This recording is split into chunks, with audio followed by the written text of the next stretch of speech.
¿Cómo les va? ¿Qué dicen? Muy buenas noches, nueva edición de nuestro programa. En esta oportunidad vamos a estar hablando del tema previsional. Ustedes saben, hace poco tiempo atrás se sancionó una moratoria a los efectos de que poco menos de 1 millón de personas estén en condiciones de jubilarse en los próximos años. ¿En función de qué? En función de que le faltaban aportes, como ha ocurrido prácticamente en toda la historia del sistema previsional argentino.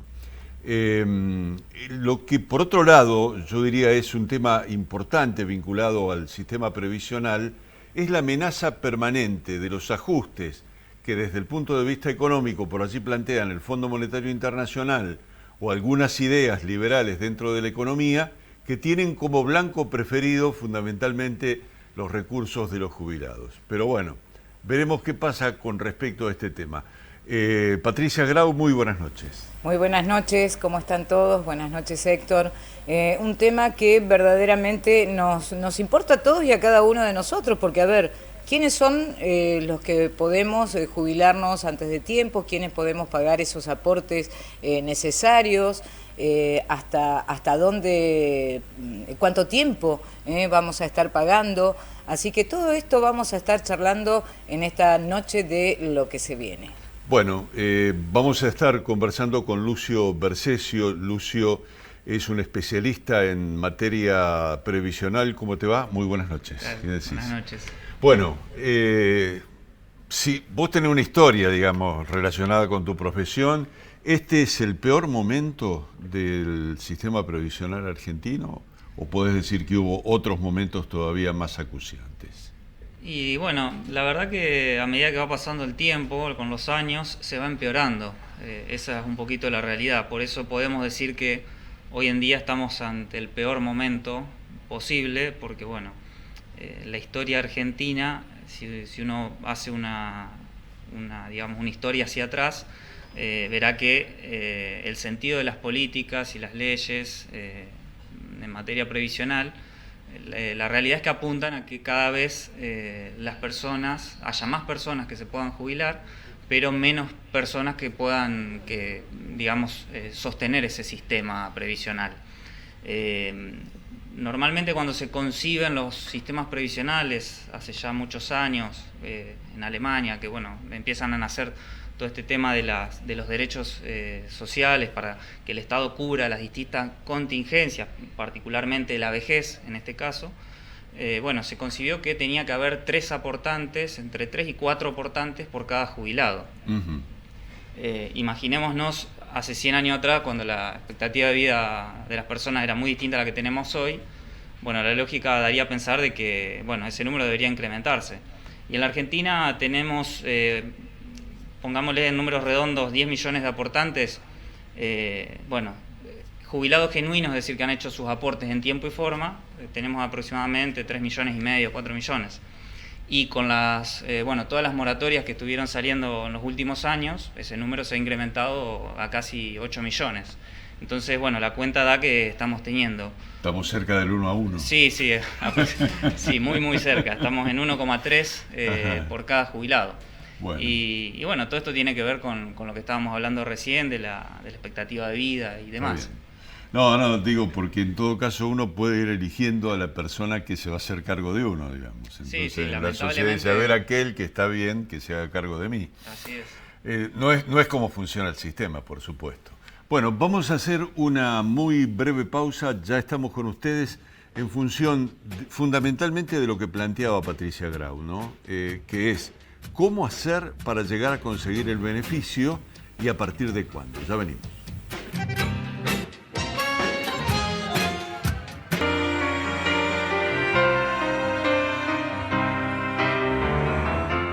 Bien, ya no hay forma de pedir perdón. Pedro Aznar compartiendo por lo menos un minuto de lo que es su rol artístico, reconocido por otra parte. Lucio, decíamos en el arranque del programa que hay una situación decidida por el Congreso de la Nación, finalmente votada por el Congreso de la Nación, de generar una moratoria para la gente que pueda llegar a jubilarse. Explícanos a ver en qué consiste esta situación. Bueno, esta ley contempla dos situaciones distintas. Una de aquellas personas que ya tienen la edad de jubilarse, es decir, 65 años los varones y 60 años las mujeres, donde se puede regularizar los aportes faltantes. Y el otro grupo de personas que estaría beneficiado con esto sería aquellas personas que, no teniendo la edad jubilatoria, pueden 10 años antes de cumplir la edad ya empezar a regularizar todos los faltantes, lógicamente sabiendo que cuando cumplan la edad jubilatoria no van a llegar a los 30 años, que es la cantidad mínima de aportes que se pide en el régimen general. O sea, en los dos casos, de alguna manera hay que establecer algún tipo de convenio con ANSES o con el ente recaudador a los efectos de poder cumplimentar el trámite de jubilación. Claro, digamos que se establece por cada mes de aportes faltantes, se establece un monto fijo, que toda la suma de todos esos meses va a ser lo que en definitiva va a determinar la suma global de la deuda. Para el caso de las personas que en edad jubilatoria, esas cuotas se van a descontar del haber jubilatorio, y para el caso de aquellas personas que no tengan la edad jubilatoria, van a poder pagarlo, abonarlo en cuotas. Y bueno, si esas cuotas algún mes no se pagan, no genera deuda, sino que se van a poder ir pagando con el transcurso del tiempo. Pero bueno, lo importante mencionar también es que para poder hacer uso de este plan en cuotas, se va a exigir un control socioeconómico. Es decir, ANSES, en comunicación con AFIP, van a hacer una evaluación de la situación patrimonial de la persona. Si se considera que está en una situación de vulnerabilidad, se va a hacer lugar a ese pago en cuotas.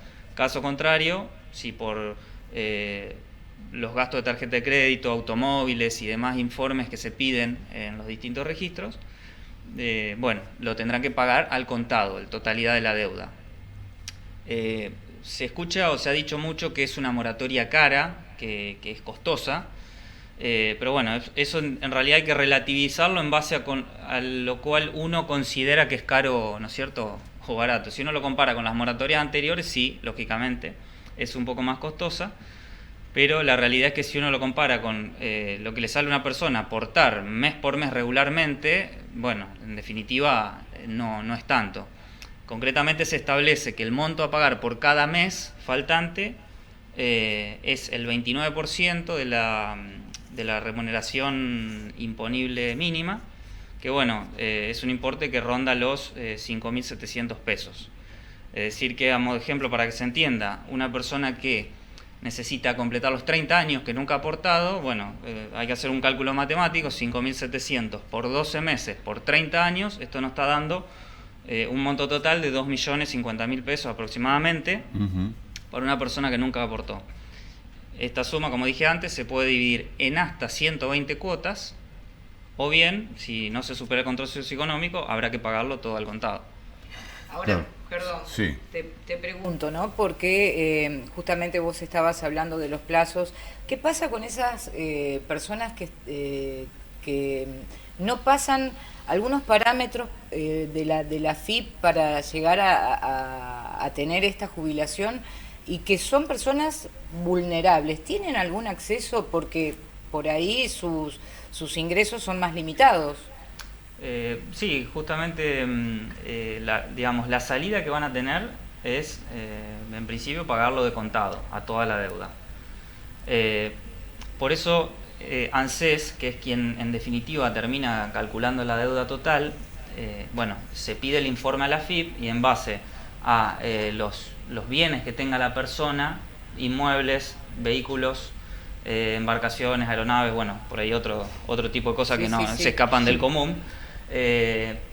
También ingresos anuales, gastos de tarjeta de crédito.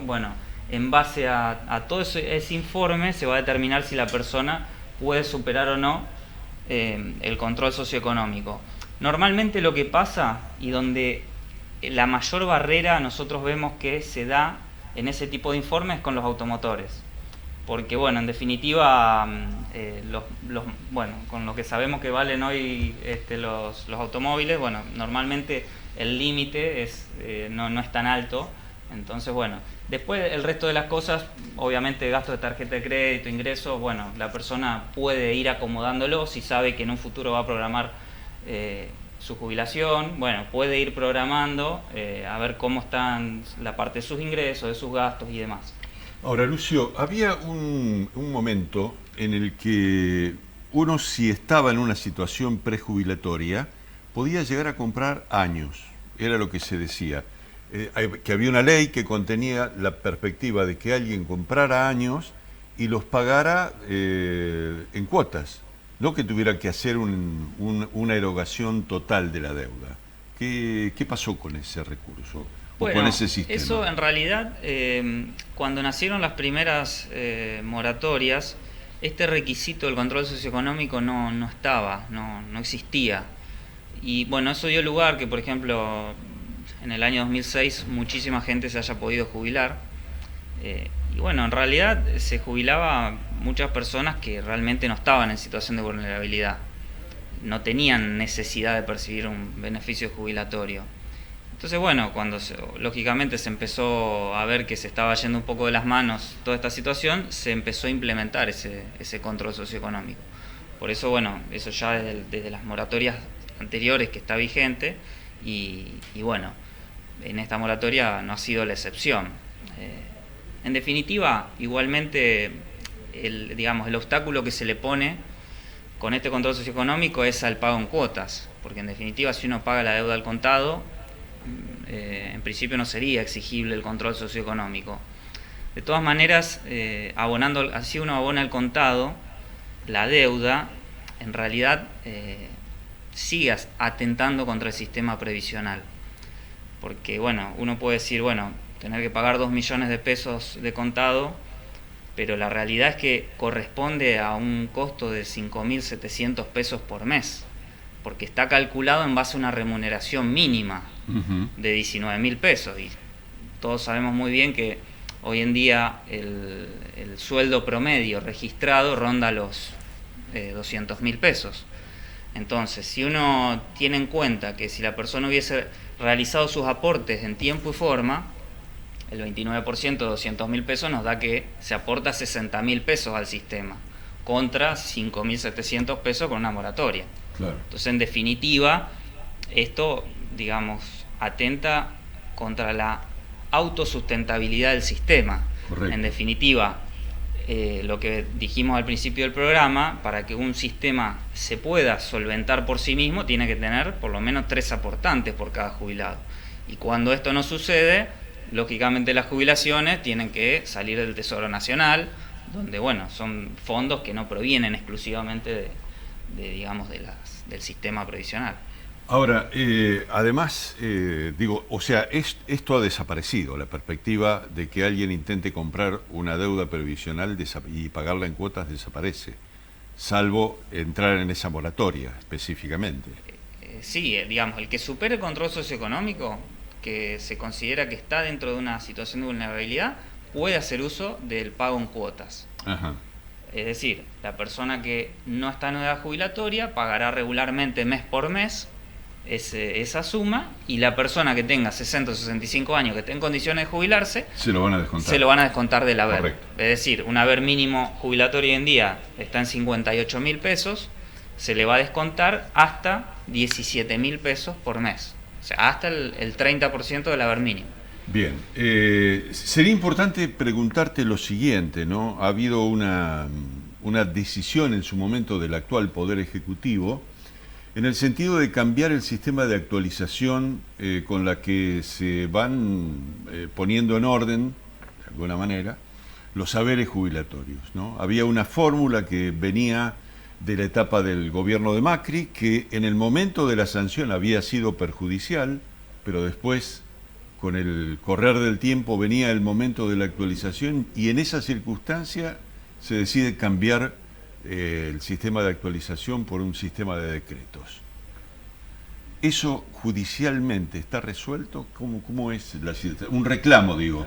alrededor de eso? ¿Está resuelto o no todavía? Bueno, nuestra historia en materia de juicios provisionales en la Argentina viene de larga data. Ya hace muchos años donde existen distintos fallos donde, bueno, han tratado de corregir este desfasaje que hay entre los aumentos que le dan a los jubilados y el aumento del costo de vida, la inflación, que es lo que el jubilado en definitiva es lo que le importa. En resumidas cuentas, en 2009 sale una fórmula de movilidad en el gobierno de Cristina Kirchner, donde se ponderaba un 50% la recaudación y un 50% una variación salarial. Eso en el 2017, gobierno de Macri, se cambia la fórmula donde se le da más preponderancia a lo que es la inflación. Tal es así que en la fórmula un 70% influía la inflación. Porque en definitiva, todo lo que tenga que ver con la recaudación depende de la situación económica del país. Que bueno, en definitiva no es algo que a los jubilados les afecte directamente. Entonces, bueno, esa fórmula que inicialmente se dijo que iba a ser negativa, después, esto lógicamente uno siempre lo ve con retrospectiva, cuando pasa el tiempo y ve qué aumento hubo, cuando ¿no es la cierto? Inflación se Exactamente. despertó, sí. ¿Y qué pasa?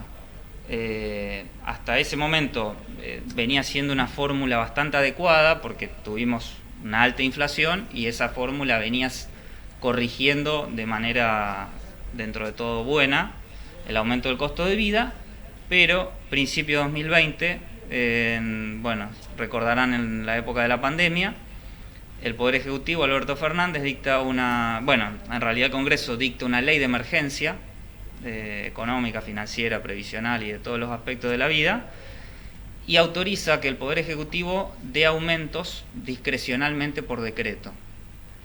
El primer aumento que dio el Poder Ejecutivo fue en marzo de 2020 y en lugar de dar un porcentaje para todos, dio un monto fijo de 1.500 pesos más un porcentaje pequeño. ¿Esto qué hace? Esto hace lógicamente que esos 1.500 pesos en un haber mínimo puede tener un peso significativo, pero en un haber alto la realidad es que no tiene un peso. Entonces termina produciendo un achatamiento de la pirámide.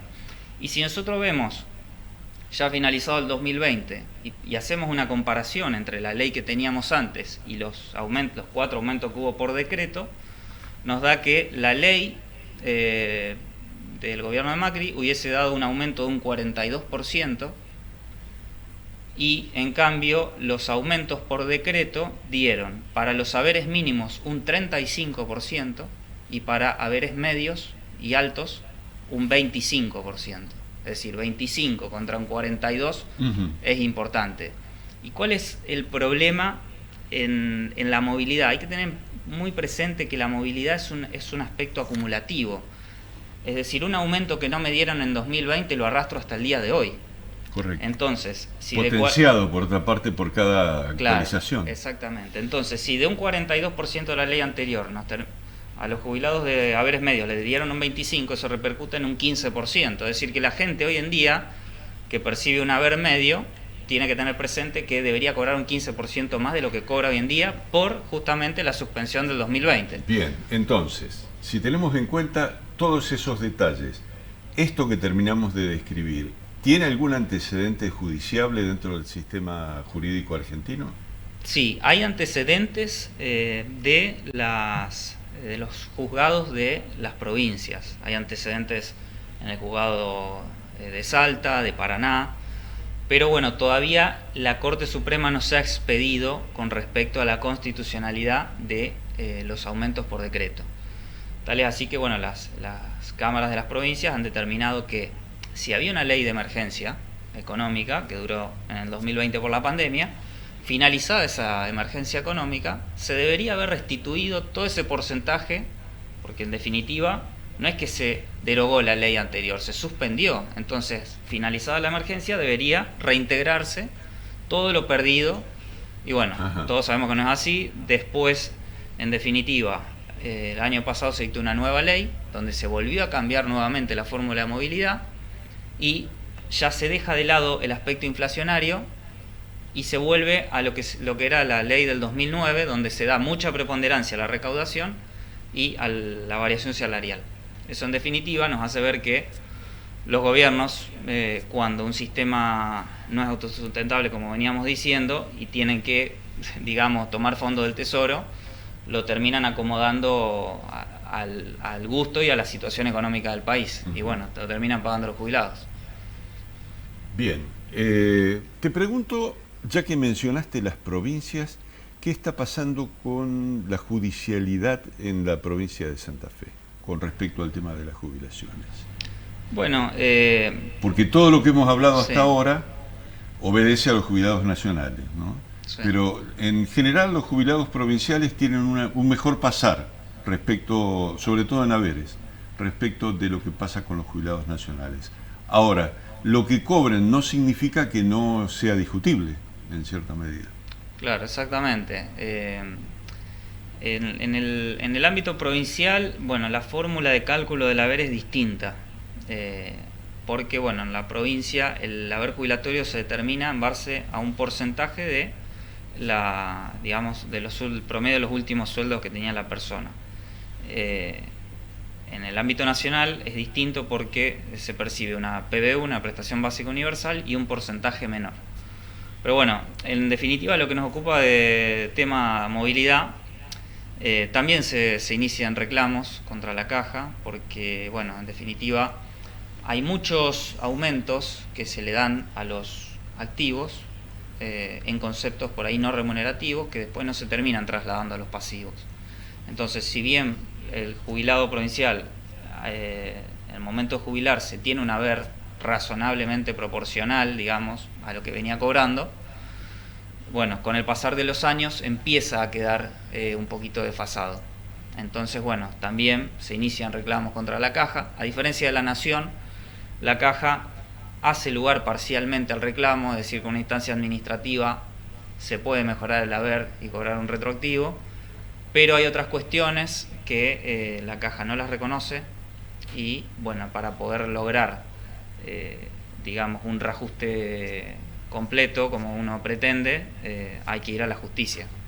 Bien, bueno, Lucio, muchas gracias por habernos informado respecto de este tema que involucra a mucha gente en la Argentina, ¿no? Y cada vez más, porque hay un estiramiento del promedio de edad de la gente y eso evidentemente complica la situación de las cajas jubilatorias. Es una realidad. La verdad que es un tema realmente, bueno, las moratorias es un tema social, más allá de lo que yo puedo exponer desde el punto de vista jurídico y demás, porque bueno, también sabemos que hay muchas personas que de otra forma no podrían acceder a una cobertura social, además de obra social y un ingreso de la vejez.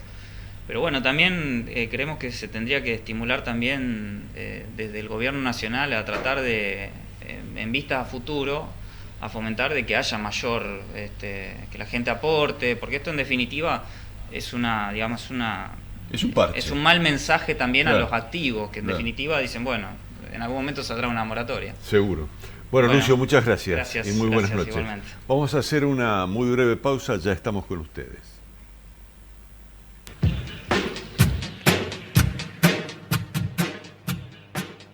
Convicciones de lo que se viene. Televisión.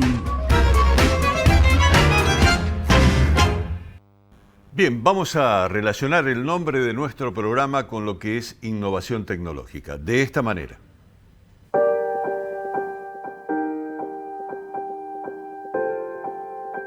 Prácticas profesionalizantes supervisadas a empresas. Las empresas del Parque Tecnológico Litoral Centro recibieron a los alumnos de la Facultad de Ciencias Económicas. Los encuentros se llevaron a cabo en el edificio TICS del parque. Los estudiantes estuvieron reunidos con Liris, Acelera Litoral, Interdata, Punto SIM y Santa Fe Sistemas. Relevaron necesidades de las empresas para poder trabajar en conjunto. Reunión con preincubados del Parque Tecnológico. El proceso de preincubación es de los ganadores de las Jornadas Internacionales 2022, JIGE. Con el proyecto TUPA hablamos de los avances y beneficios por ser parte del sistema de desarrollo empresarial del Parque Tecnológico Litoral Centro. Los emprendedores de TUPA son fabricantes de botes en fibra de vidrio y resina epoxi. Acronex en TEDINT X. Encuentro promovido por los jóvenes industriales de Santa Fe. Gonzalo Slavoch, titular de la empresa Acronex, expuso en TEDINT X. En la oportunidad, junto a CCU Argentina e Insuga Sociedad Anónima, contaron sobre su decisión de apostar e invertir en Santa Fe. Amega solicita recursos humanos. Se necesita un analista de procesos y estabilidad aérea en desarrollos. Su misión será experimentar en optimización y validación de técnicas analíticas. Los resultados deben contener determinaciones físico-químicas de proteínas. Se busca bioquímicos, licenciados en biotecnología o licenciado en química.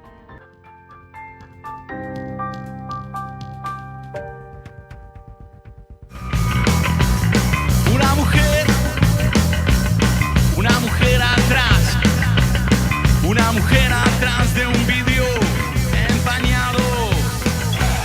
Pero no, mejor no hablar de ciertas cosas. No, mejor no hablar de ciertas cosas.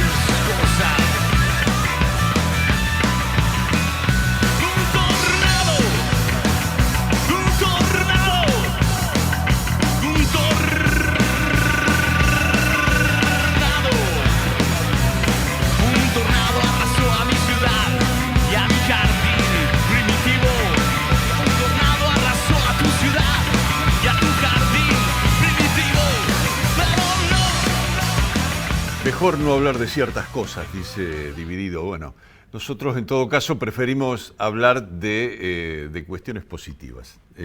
Por eso lo tenemos al doctor Carlos Piña, biólogo, es el director del CONICET y del Centro Científico Tecnológico Litoral. Carlos, muy buenas noches, ¿cómo te va? Muy buenas noches, muy amable por la invitación. No, por favor. Los otros días estuvimos conversando en la Radio Sol, en el programa Asado Monumental, respecto de lo que era el aniversario, el 12 de abril, del Día de la Ciencia y de la Tecnología. Cuando terminamos esa conversación, vos tenés una especialización, sos biólogo, pero además tenés una especialización en ambiente. Yo te hice una pregunta en el sentido de decir, ¿qué te imaginás como la cuestión más preocupante desde el punto de vista ambiental de acá en adelante?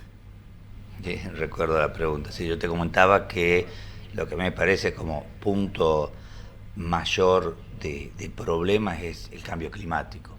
Este fenómeno que ya estamos sintiendo que nos va a generar como especie, como sociedad, situaciones muy, muy dramáticas. Pensá solamente cómo está lloviendo. Bueno, estos años tuvimos una sequía muy drástica, pero en años anteriores los eventos de lluvias, cómo está cambiando la forma de llover, es parte del proceso del cambio climático.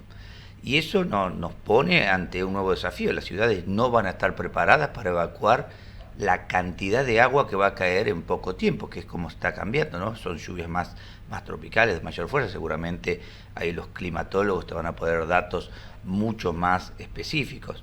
Yo, dentro de mi especialidad como biólogo, trabajé el tema de la determinación sexual por temperatura de la especie, en este caso de los caimanes. Y fíjate que cualquier cambio de la temperatura puede hacer que poblaciones de reptiles o de especies puedan tener problemas y empezar a ser unisexuadas, ¿no? O sea, el cambio climático nos va a afectar por un montón de problemas. Yo te comentaba también los problemas de salud. El dengue es un emergente del cambio climático. O sea, tenemos por diferentes lugares la previsión de las cosechas. Entonces, hay un montón de fenómenos por los cuales el cambio climático nos va a afectar como sociedad, no solo a la provincia de Santa Fe, sino a una escala planetaria. Claro. Bueno, hablando de una escala planetaria en todo caso, y como referencia que Estados Unidos es para todos en el mundo, lo que ocurrió en el invierno pasado en Estados Unidos fue muy significativo también desde el punto de vista climático. Hubo estados que tuvieron promedio de 24 o 25 grados bajo cero. eventos que no duraron unas horas, sino que fueron durante semanas. Razón por la cual uno puede llegar a pensar que esa afectación, en términos de lo que representa en energía, ¿no? Porque para poder enfrentar una situación de ese tipo, se necesita invertir energía, invertir calor, transformarla en calor, transformarla en aspectos de confort que permitan soportar una situación de esa naturaleza. Con 50 grados bajo cero, yo no diría que es una cuestión de confort, es una cuestión de supervivencia, ¿no? Claro, claro. Ya nos estamos alejando Claro. del confort, pero nuevamente el cambio climático y no es solo un proceso de que la temperatura media del mundo está aumentando, sino la imprevisibilidad y las grandes variaciones que va a haber de temperatura.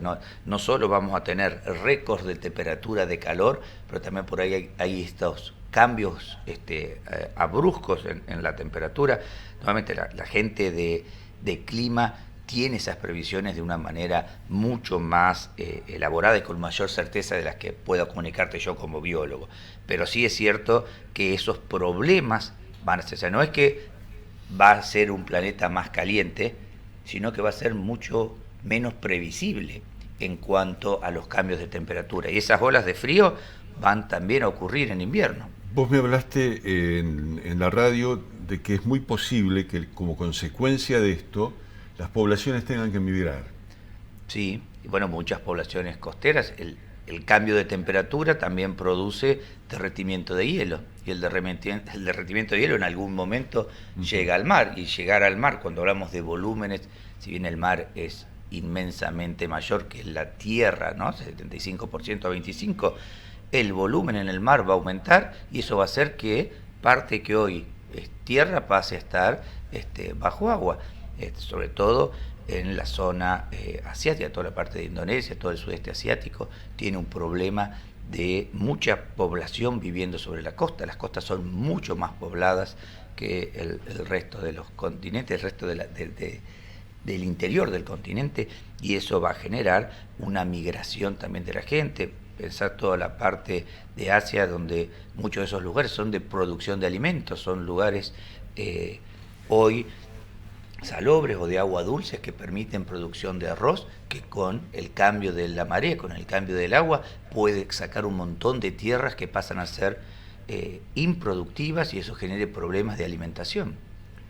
Fíjate, Carlos, que todas estas cosas que vos estás hablando del cambio climático y cada uno de estos puntos negativos, en cierto modo, que influyen en ese cambio, tiene que ver con el ser humano. El ser humano como consecuencia de el mal uso de un montón de historias que pueden cuidar el medio ambiente, y hoy tenemos estas consecuencias, ¿no? ¿Cómo hay algún tipo de previsibilidad, alguna forma de cambiar toda la situación en cuanto a lo climático? Porque es importantísimo todo lo que vos estás diciendo respecto de cómo nos afecta. Sí, formas hay tecnologías nuevas que pueden permitir, el tema es que hay que implementarlos, y recién hablábamos de esta necesidad de mayor energía. El mundo está cada vez consumiendo mayor energía, aumenta la movilidad, y todo eso genera quema de combustible, claro. Y el combustible está asociado a los gases de efecto invernadero, la producción de vacunos también, o sea, el metano. El mismo incremento de la población del que hablabas recién. Exactamente, nosotros como humanos, si todos consumimos lo mismo, si no aumentásemos las demandas energéticas y consumiendo lo mismo, el crecimiento poblacional ya hace un aumento de demanda. Pero acá tenemos la sumatoria, ¿no? Crece la población, pero además está creciendo la demanda energética de cada uno de los habitantes del planeta. Que hay fuentes de energía alternativa ambientalmente que sean más amigables, que paneles solares, energía eólica, el hidrógeno verde que se está buscando como fuente de energía. Tenemos alternativas.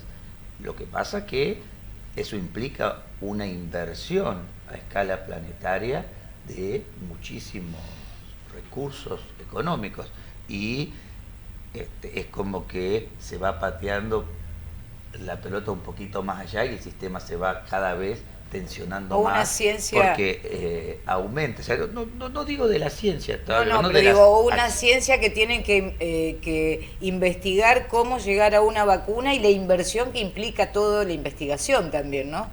Sí, sí, pero la analogía en este caso con la vacuna fue una inversión de los estados con el tema de COVID, se resolvió. Ahora tenemos un conocimiento, sabemos la alternativa, lo que falta es implementar las acciones para que el cambio, no voy a decir se borre inmediatamente, porque no vamos a hacer los cambios que hemos tenido hace años que vaya los venimos diluyendo. produciendo, pero por lo menos cambiarle la pendiente, ¿verdad? Que pasemos a estar en una situación de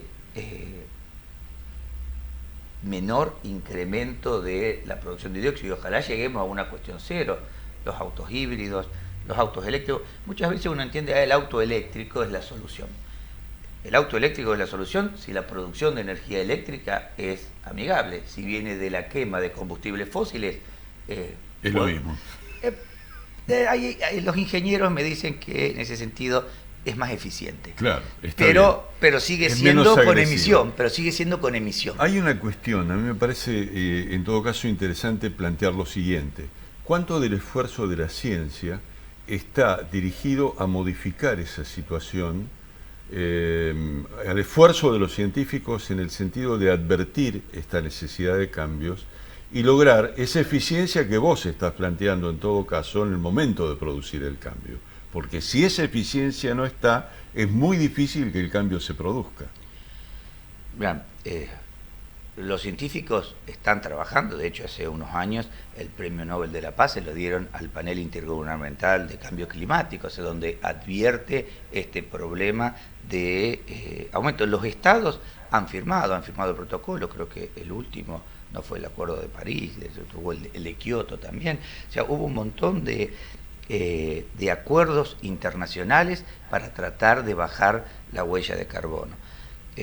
No todos los países producen lo mismo, eso también es cierto, ¿no? Hay hoy entre China y Estados Unidos son los mayores productores de gases de efecto invernadero, ¿no? Se llevan realmente por lejos la cantidad.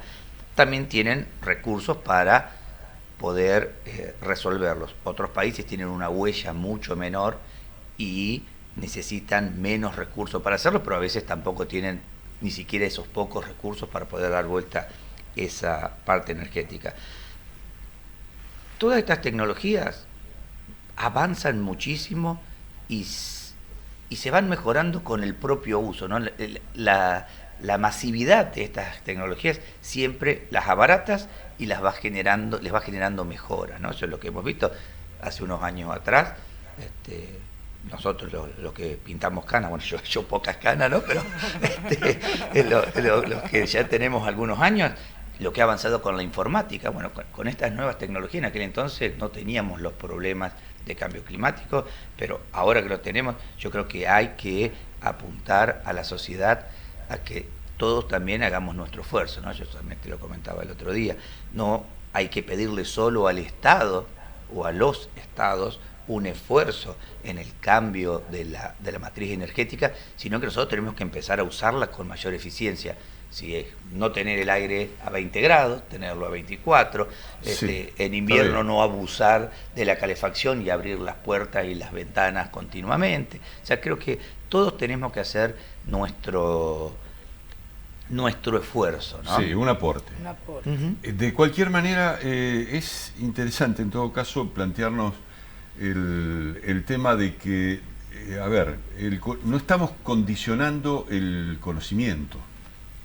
No estamos diciendo que en todo caso la ciencia no aporta todo lo que debería aportar para que los cambios se produzcan. Al contrario, estamos apostando desde el programa y desde hace mucho tiempo a reconocer al conocimiento como un valor fundamental para cualquier sociedad. Es un aspecto Sí. muy importante. Dominar el conocimiento, dominar la información, es por parte de las sociedades un recurso excelente de soberanía. Y bueno, también hay que ver cómo se usa, ¿no? ese recurso de conocimiento. No solo eso, sino para qué y para quién, ¿no? Por eso. Muchas veces. Fíjate que hoy las empresas más importantes en cuanto a volumen de valor en el mercado son de índole informático, muchas veces con Google, Apple, Microsoft. Bueno, son empresas que se dedican al software, a la logística, a la informática, y tienen unos valores impresionantes y de alto contenido tecnológico. En la Argentina tenemos muchas también, Queclón acá en Rosario, que es una empresa que surge del sistema científico de uno de los institutos del Centro Científico Tecnológico de Rosario. Tenemos muchísimas Sí, empresas vinculadas a la salud, por ejemplo, sí, ni hablar. Sí, bueno, fíjate cuando fue lo de los barbijos, la empresa que produjo los barbijos, una asociación entre el CONICET y una empresa que está haciendo productos, empezó a hacer los barbijos hoy, y tenemos los barbijos del CONICET, fueron vendidos en todo el país. En algunos lugares la gente lo podía comprar, en otros lugares tenía un aporte social porque era parte de la transferencia del conocimiento del CONICET, que se puedan usar en lugares de menores recursos, poder llegar con un barbijo de calidad y con un desarrollo tecnológico, en este caso, para el coronavirus. Uh-huh. Santa Fe tiene un dato que es la cantidad de científicos por habitantes, una de las más altas del país. Ese es un reconocimiento importante. Yo no sé si todavía la gente de Santa Fe es consciente de lo que significa el CONICET y el Centro Científico Tecnológico Litoral, ¿no? Todo lo que produce, la importancia, la trascendencia que tiene incluso dentro del movimiento científico nacional. Santa Fe tiene, la ciudad de Santa Fe tiene 14 institutos del CONICET, si no me falla la memoria, a lo mejor son 13, a lo mejor son 15, pero el número está cercano ahí. Tiene 3 universidades. Estamos realmente en una situación de número de investigadores por habitante importante. Aún así, nos falta, no somos de las que más tiene, pero nos falta para llegar a los estándares de las potencias en cuanto a conocimiento. Pero ahí se va a fijar otro punto que muestra esta ventaja, es que el Parque Tecnológico Litoral Centro, que tiene su lugar, pero recién veíamos el micro, el parque que había recibido la gente de la universidad, el Parque Tecnológico Litoral Centro tiene 2 de las 3 empresas que más exportan de la ciudad. Y como polo es el número 1 en exportación de la ciudad de Santa Fe, o sea, de generación de recursos. Y eso está, el Parque Tecnológico está dentro del predio del CONICET, ahí al lado de la ciudad universitaria, ¿no? Claro. Para ubicar a la gente. Estamos hablando de valores absolutos, en todo caso, en valores económicos. Sí, cuando hablo de exportación hablo de moneda, estás hablando de moneda. Ingresos de dólares al país y a la ciudad. Claro, porque, bueno, en todo caso, esa tecnología y ese conocimiento se transforma en recursos que dejan atrás las producciones tradicionales, en todo caso, que tiene la provincia de Santa Fe, los granos, en donde el puerto tiene algo de actividad todavía, pero por el lado de la producción industrial hay algo en contenedores, pero no alcanzan a la cifra de lo que significa la producción científica, ¿no? Sí, no estamos hablando de todos los granos de la provincia, No, estamos hablando de los granos de Santa Fe, ciudad. En la ciudad de Santa Fe, de las empresas, a lo mejor la sumatoria de muchos productores agropecuarios pueda ser mayor, pero como empresa, como Quip, las 3 que más exportan son Celtec, la cervecería, creo, y Sobet. Ajá, claro. 2 de ellas. 2 de ellas en el Parque Tecnológico Litoral Centro. Bueno, Carlos, interesante la conversación. Siempre es importante reconocer en todo caso lo que sucede alrededor del tema de la ciencia. Vos estás a cargo hace unos 3 años más o menos del... Sí, del Centro Científico Tecnológico, sí. Hace unos años eras director del Instituto del Centro de Investigación Científica y Transferencia de Tecnología de la Producción, que es de la ciudad, es de Diamante. Yo soy de Santa Fe, y trabajaba en Diamante, siempre trabajé en Diamante desde becario y bueno, ahora me toca colaborar en la gestión dentro del Centro Científico Tecnológico del CONICET aquí en Santa Fe. Sí, ahora recuerdo, te sacamos una vez vía Zoom en el programa. Te sacamos una vez vía Zoom en el programa cierto. En el 2020. ¿Eh? Sí, recuerdo. Había un acontecimiento en Diamante relacionado con el tema de la ciencia y... Así fue, es verdad. Se hacía televisión a distancia, no como ahora. Por Skype. Por Skype. Cuando todavía el Zoom no era tan importante en nuestras vidas. Bueno, Carlos. una consecuencia del avance tecnológico también. Sin duda. También Sin cómo duda. van cambiando los medios de comunicación, ¿no? La forma de comunicarnos. Bueno, Carlos, muchas gracias por venir. Muchísimas gracias a ustedes. por el Vamos a tiempo. hacer una muy breve pausa, ya hacemos 2 o 3 conclusiones con Patricia.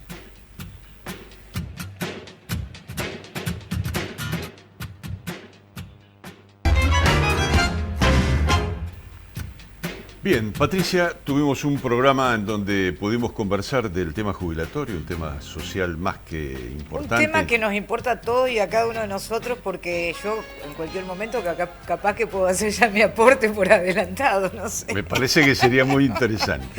Bueno, y bueno, la parte de la ciencia ni hablar. la ciencia aplicada al tema más problemático que tiene el mundo, incluso, que es el tema ambiental, ¿no? Que fue el eje de la conversación que tuvimos con Carlos recién. Nos encontramos la semana que viene.